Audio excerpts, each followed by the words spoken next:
একটি গ্রামে বাস করত সিয়াম নামের একটি ছেলে। তার মা একই বাসায় থাকত। মা ছেলে সিয়াম সকাল হতেই অফিসে যেতে এবং অনেক রাতে অফিস থেকে বাসায় ফিরে। আজও সেই একই নিয়মে চলতেছিল, কিন্তু আজকের দিনটা ছিল আমাবস্যার দিন। তারপর, সিয়াম, কাজে যাবি না? সময় তো হয়ে যাচ্ছে। হ্যাঁ মা, এই তো এখনই যাব। তাই তো ঘুম থেকে তাড়াতাড়ি উঠে রওনা হচ্ছি। কাজের যে চাপ, কাজে না গিয়ে উপায় আছে আর? যেতেই হবে। হ্যাঁ, বুঝতে পেরেছি। কাজের চাপ তো আছেই। প্রতিদিনই তো অনেক রাত করে বাসায় আসো, কিন্তু আজকে বেশি রাত করে বাসায় ফেরা ঠিক হবে না। আজকে অমাবস্যার রাত। আজকের রাতে ভূত পেতনির উপদ্রব বেশি থাকে, রাস্তায় এবং বাহিরে। তাই বলি, কাজ একটু তাড়াতাড়ি শেষ করে তাড়াতাড়ি বাসায় ফিরে আসবা। না হয় আবার কি নাকি সমস্যা হয় বলা যায় না। আরে না, তুমি আছো, তোমার কথা নিয়ে। এগুলো কি এখন আর আছে নাকি? এই ভূত পেতনি গেছে কোন যুগে? এই যুগে এগুলো কোথায় পাও তুমি? এগুলো সব কুসংস্কার। আর আমার কিছু হবে না, আমি সাবধানেই চলাফেরা করি। তুমি টেনশন করিও না। তার মা টেনশন করতে থাকে এবং সিয়াম বাসা থেকে বের হয়ে কাজের উদ্দেশ্যে যেতে থাকে। তাদের কাজের অনেক চাপ চলতেছিল, তাই কাজে গিয়ে সে কাজ শেষ করতে থাকে এবং শেষ করতে করতে অনেক রাত হয়ে যায়। তারপর রাতেই আবার বাসার দিকে ফিরতে থাকে। যখনই কতক্ষণ হেঁটে হেঁটে বাসার দিকে আসতেছিল, তারপর সিয়ামের সারাদিন পরিশ্রমের কারণে তার শরীর অনেক ক্লান্ত লাগে। তার জন্য সে একা একা ভাবতে থাকে। ওরে বাবা, সেই সকাল থেকে এক নাগারে কাজ করি, ভালো করে খেতেও পারিনি আজকে কাজের জন্য। এখন হেঁটে হেঁটে বাসায় যাইতে হচ্ছে, শরীর একদম ক্লান্ত লাগে, আর চলে না। তার মধ্যে পুরো রাস্তায় কোনো দোকান খোলা নেই, কোনো মানুষের দেখা নেই। দেখি সামনে যদি কোথাও বসার জায়গা পাই, তাহলে একটু বসে বিশ্রাম নিয়ে আবার বাড়ির দিকে যাব।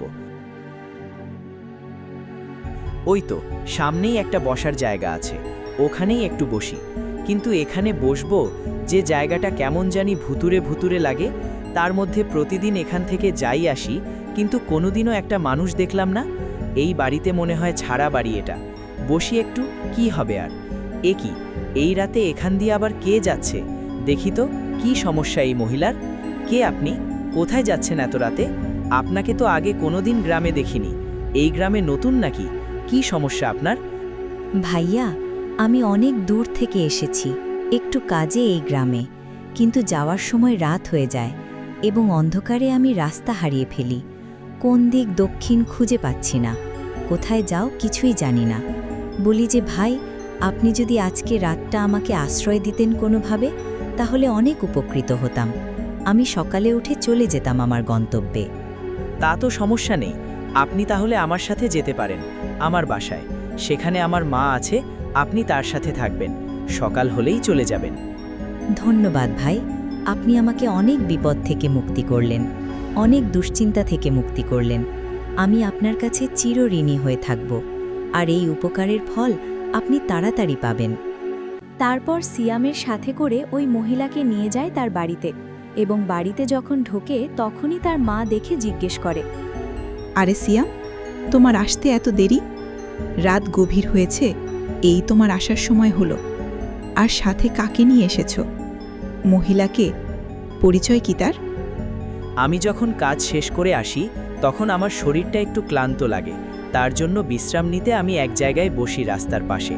তখনই দেখি কি, এই আপু ওই রাস্তা দিয়ে হেঁটে যাচ্ছিল। তখন আমি জিজ্ঞেস করি, তখন সে বলে তিনি নাকি এই গ্রামে এসেছিল নতুন কোনো একটা কাজে, কিন্তু বাসায় যাওয়ার সময় রাত হয়ে যায় আর রাস্তা হারিয়ে ফেলে। এখন কোথায় থাকবে কিছু বুঝতে ছিল না, তাই আমি বাসায় নিয়ে এসেছি। রাতটা তোমার সাথে থাকবে এবং সকাল হতেই সে আবার গন্তব্যে ফিরে যাবে। হ্যাঁ, সবই বুঝতে পেরেছি। ঠিক আছে, কিন্তু অপরিচিত একজন, তার মধ্যে আবার এই অমাবস্যার রাত। আচ্ছা, সমস্যা নেই। যা, তুই ফ্রেশ হয়ে কিছু খেয়ে ঘুমিয়ে পড়। আর এই, আপনি আসেন আমার সাথে, আমি আপনার ঘর দেখিয়ে দিচ্ছি, সেখানে শোবেন। তারপর সিয়াম ফ্রেশ হয়ে খাওয়া দাওয়া শেষ করে শুয়ে পড়ে এবং তার মাও ঘুমিয়ে পড়ে। ওই মহিলাকে পাশেই শুতে দেয় এবং যখন রাত গভীর হয়, তখনই মহিলা হঠাৎ করে বিছানা থেকে উঠে এসে দাঁড়ায় এবং তখনই হঠাৎ করে ওই মহিলা তার নিজের রূপ বদলিয়ে ফেলে আর পেতনির রূপে চলে যায় এবং ওই পেতনি সিয়ামের ঘরের দিকে যেতে থাকে। যখনই সিয়ামের ঘরে ঢুকে যায় দেখে সিয়াম ঘুমাচ্ছিল এবং তার পাশে যায়। যখনই তার গলা টিপে ধরে তখনই সিয়াম, ওরে বাবা, ওরে মা, আমাকে মেরে ফেললো, আমাকে বাঁচাও, ওরে বাবা, ওরে মা, আমাকে মেরে ফেললো। সিয়ামের চেঁচামেচি শব্দ শুনে তার মায়ের ঘুম ভেঙে যায় এবং সে দৌড় দিয়ে সিয়ামের ঘরে যায় এবং দেখতে পায় তার ছেলেকে গলা টিপে ধরেছে। তখনই সে বলে, এ কি, আপনার এই অবস্থা কেন? আপনি কোনো সাধারণ মহিলা না। আপনি তাহলে পেতনি মহিলাদের রূপ ধরে আমাদের ঘরে এসেছেন? হ্যাঁ হ্যাঁ, আমি কোনো মহিলা না, আমি এক পেতনি। আমি এসেছি মহিলা সেজে, কিন্তু এখন আমি তোর ছেলেকে শেষ করে দিব। আমি ওর রক্ত চুষে খাবো, ওর ঘাড় মটকাবো। হা হা হা। আমরা আপনাকে কি ক্ষতি করেছি বলেন, যে আপনি আমাদের মেরে ফেলবেন, আমার ছেলেকে মেরে ফেলবেন? কি ক্ষতি করেছি আপনাকে আমরা? না না, তোরা কোনো ক্ষতি করিসনি, কিন্তু অনেক দিন আগে আমিও তোর ছেলের মতো একদিন এক জায়গা থেকে বাসার দিকে আসতেছিলাম। তখন রাস্তায় একজনের সাথে দেখা হয় আর সেও আমার কাছে আশ্রয় চান। একটি রাত আমি আমার বাসায় নিয়ে এসে আশ্রয় দেই। তারপর আমাকে অনেক কষ্ট দিয়ে গলা চেপে ধরে মেরে ফেলে এবং আমার মরদেহ নিয়ে মাংস খেলা খেলে। তারপরে আমি পেতনি হয়ে যাই আর এই রকমের নির্দোষ মানুষের কাছে গিয়ে সাহায্য নিতে চাই এবং যে সাহায্য করতে রাজি হয় রাতে ওকে শেষ করে দেই। এতেই আমি অনেক মজা পাই। হা হা হা। দেখো, আমরা তো তোমার কোনো ক্ষতি করিনি। আমাদের দয়া করে তুমি ক্ষমা করে দাও। আমি কথা দিচ্ছি, আমরা তোমার সব কথা শুনে চলব। তুমি যেভাবে বলো সেভাবেই করব, কিন্তু দয়া করে আমাদের ছেড়ে দাও। আমাদের মেরো না, আমরা বাঁচতে চাই। আমাদের দয়া করো তুমি, আমাদের জান ভিক্ষা দাও। সিয়ামের মা তার প্রাণ ভিক্ষা চায় এবং তার ছেলের প্রাণ ভিক্ষা চায়, তাতেও কোনো কাজ হয় না।